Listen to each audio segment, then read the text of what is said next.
बुद्ध कहते हैं, जागृत रहो, इस जीवन को संपूर्णता में समझो।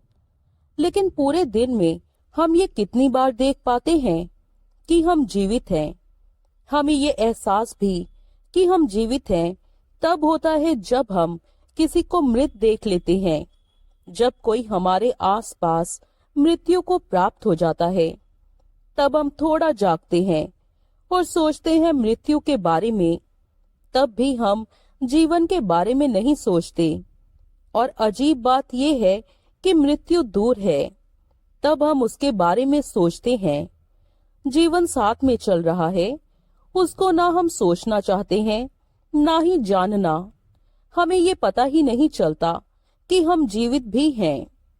अगर आपसे कोई कह दे कि क्या आप जीवित हैं, तब आप उससे कहेंगे कि हाँ, मैं जीवित हूँ, मेरी सांस चल रही है। लेकिन ये कहते समय क्या आप जीवन को अनुभव कर रहे हैं?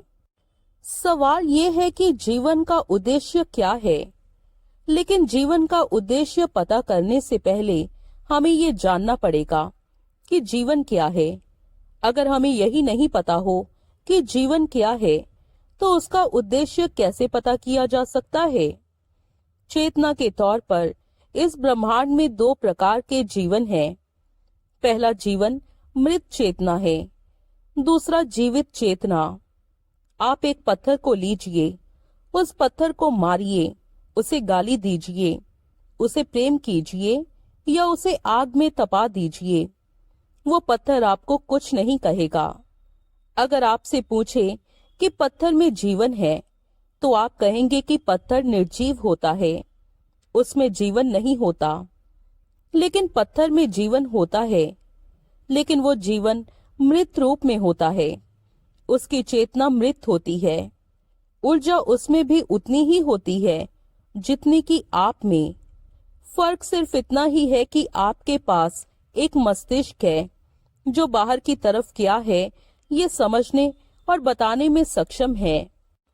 जीवन चेतना को तो आप जानते ही हैं। आप खुद एक जीवित चेतना हैं। आपके आसपास सभी जानवर, पशु पक्षी, जलचर या थलचर, सभी पेड़ पौधे, वनस्पति, सभी जीवित चेतना हैं। इनके पास अनुभव करने के लिए इंद्रियां हैं और ये सभी जीवित चेतना मृत चेतना पर निर्भर करती हैं। एक पेड़ को लीजिए, उसमें जीवन होता है, लेकिन वो जीवन कहाँ से आ रहा है? जरा ध्यान से देखेंगे तो आपको दिखाई देगा कि वो पेड़ मिट्टी से जीवन को खींच रहा है। वो मिट्टी की मृत चेतना से संचारित हो रहा है। इसमें और भी मृत चेतना सहयोग कर रही है, जैसे हवा, पानी, सूर्य की रोशनी और ये आकाश। जब हम कहते हैं कि जीवन का उद्देश्य क्या है, तब हम जीवन के उद्देश्य की बात नहीं कर रहे होते। हम अपनी बात कर रहे होते हैं कि हमारा उद्देश्य क्या है। क्योंकि जीवन का जो उद्देश्य है, वो उस उद्देश्य को हमेशा पूरा करता आया है। वो उस उद्देश्य को पूरा करने में कोई गलती नहीं करता। उसके लिए जो नियम है, जो विधान है, वो उसी के अनुसार चलता है। आपको बिना बताए वो अपने उद्देश्यों को पूरा करता है। पृथ्वी पर जीवित प्राणियों के जीवन की शुरुआत से लेकर अब तक जीवन ने क्या किया है, उसे जरा ध्यान से देखें। तब आप पाएंगे कि जीवन का उद्देश्य, एकमात्र उद्देश्य, जानकारियों को इकट्ठा करना और एक्सपेंड होना है। एक सेल से दो सेल, दो से चार, और इसी तरह जीवन एक्सपेंड हुआ। हर बार जीवन ने जानकारियों को इकट्ठा किया और आने वाले सेल्स को प्रेषित किया। एक जीवन जब माँ की कोख में आता है, तब वो एक सेल से दो सेल में, दो से चार होता है, और इसी तरह एक क्रम के अनुसार अलग अलग जीवन में ढलता है। उन 9 महीनों में जब तक वो जीवन पूर्णता तक पहुंचता है, वो उस सभी जानकारी को स्वीकार करता है जो पृथ्वी पर जीवन की शुरुआत से लेकर अब तक इकट्ठी की गई है। लेकिन इसका मतलब ये नहीं है कि वो बच्चा ये जानता होगा कि पृथ्वी पर जीवन कैसे शुरू हुआ और जीवन ने क्या क्या जानकारियां इकट्ठी की हैं, क्योंकि वो बच्चा जीवन नहीं है, जीवन कुछ और है, और वो जीवन उस बच्चे के रूप में है। जानकारी का मतलब इतना ही है कि वो सेल जो जीवन की शुरुआत में था, आज इस बच्चे के रूप में तैयार है। उसके पास बेहतर मस्तिष्क है, बेहतर समझ है, और वो और तेजी से एक्सपेंड होने के लिए तैयार है। अगर आप ध्यान देंगे तो आप देखेंगे आज के बच्चों की समझ अब से 10 साल या उससे पुराने वाले बच्चों से कहीं अधिक है। और ये इसलिए है क्योंकि जीवन का यही उद्देश्य है, एक्सपेंड होना और जानकारी को इकट्ठा करना। और ये कार्य आपके द्वारा किया जाता है, लेकिन आपको इसका पता नहीं चलता। आप पूरी जिंदगी जानकारियों को इकट्ठा करते हैं, उन्हें मस्तिष्क में सुरक्षित करते हैं, लेकिन ये वो जानकारी नहीं है जो आप स्कूल कॉलेजों में पढ़ते हैं। ये वो जानकारी है जो आपकी भावनाओं से जुड़ी है, जो आपकी समझ को बेहतर बनाती है। अमेरिका का प्रेसिडेंट कौन है, इस बात से जीवन को कोई प्रभाव नहीं पड़ता। उसे प्रभाव पड़ता है आपकी खुशी से, आपके दुख से, आपके प्रेम से, आपके हर उस कार्य से जो आपकी समझ को, आपके मस्तिष्क को बेहतर बना सके। लेकिन सवाल तो अभी भी वही है कि जीवन का उद्देश्य क्या है। जब हम कहते हैं कि जीवन का उद्देश्य, तब हम जीवन की बात नहीं करते, हम अपनी बात करते हैं। हमारा उद्देश्य क्या है? हम ये नहीं समझ पाते कि हम यहाँ क्यों हैं। इसलिए हम अपने कुछ उद्देश्य तैयार कर लेते हैं। कुछ लोगों का उद्देश्य देश की सेवा करना है, कुछ का उद्देश्य है अधिक से अधिक सम्मान पाना, कुछ का उद्देश्य है लोगों में अपना भय उत्पन्न करना, कुछ चाहते हैं कि वो लोगों की सेवा करें, तो कुछ लोगों का उद्देश्य है शांति पाना, और कुछ ज्ञान पाना चाहते हैं। अगर हम कहें कि जीवन का एकमात्र उद्देश्य शांति पाना है, तो ये उनके लिए ठीक है जो शांति पाना चाहते हैं, जिनका उद्देश्य ही शांति पाना है।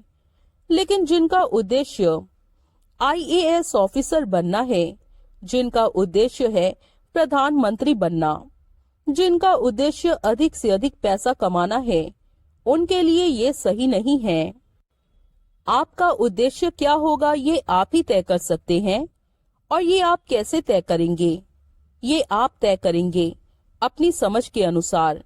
अगर आपको ये बात समझ में आती है कि इस जीवन में सब कुछ अस्थायी है, कुछ भी स्थिर नहीं है, तब आप अपने समय को उन चीजों के पीछे नष्ट नहीं करेंगे, बल्कि जीवन को समझते हुए उसके हर पल को, हर क्षण को जीने की कोशिश करेंगे।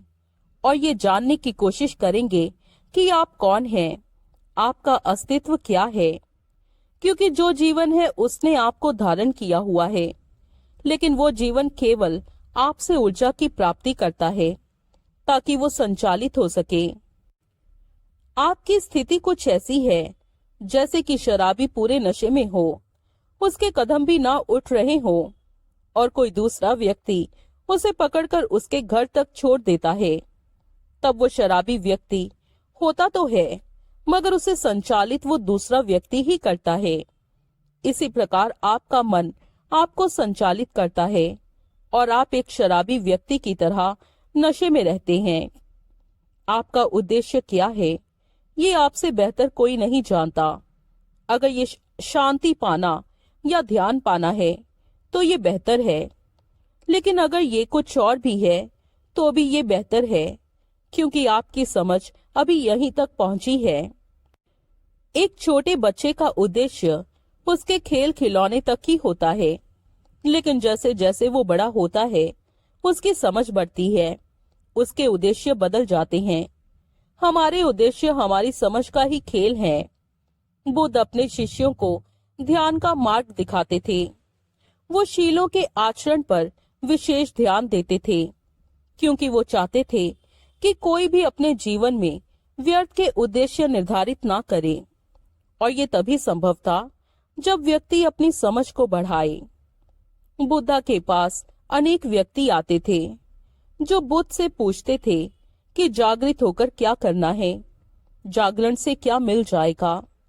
तब बुद्ध की बात उनसे कहते थे, आओ और जागृत होकर देख लो, और तब मैं आपके सवाल का जवाब अवश्य दूंगा। और जो जागृत हुआ उसने कभी बुद्धा से ये नहीं पूछा कि जागृत होकर क्या मिलेगा, क्योंकि ये एक व्यर्थ का प्रश्न है। जब तक आप जागृत नहीं होंगे आपको नहीं पता चलेगा कि जागरण क्या होता है, और जब तक पता नहीं चलेगा आपको कोई कितना भी बता दे आप कुछ भी अनुभव नहीं कर पाओगे। इसलिए बुद्ध की एक बात हमेशा ध्यान रखें। उन्होंने कहा था, अपो दीपो भव, अपना दीपक स्वयं बनो, किसी की बात पर विश्वास मत करो, चाहे बुद्ध द्वारा कही गई हो या किसी और ने कही हो। अपनी खोज जारी रखो, अपनी समझ को बढ़ाओ, अपने व्यवहार को ध्यान पूर्वक देखो, किसी पर आंख मूंद कर विश्वास मत करो।